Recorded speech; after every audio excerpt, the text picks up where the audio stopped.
कुत्ता और बिल्ली की कहानी। एक गांव में शेरू नाम का एक कुत्ता और मिट्टी नाम की एक बिल्ली रहते थे। दोनों की दोस्ती पूरे गांव में मशहूर थी। शेरू बड़ा ही वफादार और बहादुर था, जबकि मिट्टी चालाक और फुर्तीली थी। दोनों रोज साथ खेलते, खाना ढूंढते और गांव की गलियों में मस्ती करते। एक दिन गांव में एक नया रईस आया। वह बहुत घमंडी था और जानवरों को परेशान करता था।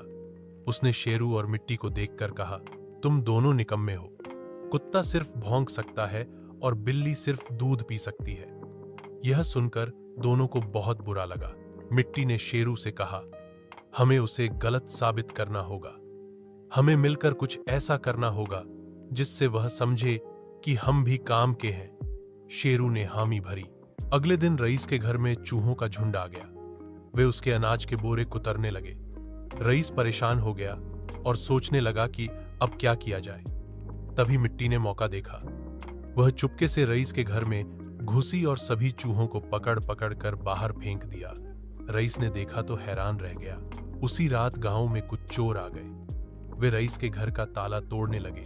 शेरू ने यह देखा और जोर जोर से भौंकने लगा। उसकी आवाज सुनकर गांव वाले जाग गए और चोरों को पकड़ लिया।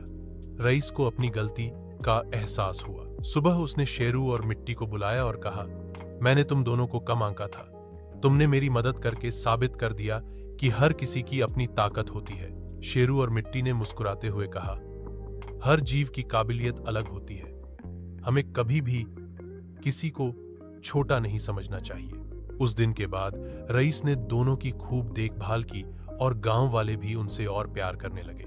सीख, हर किसी की अपनी उपयोगिता होती है। हमें किसी को भी कमजोर या बेकार नहीं समझना चाहिए।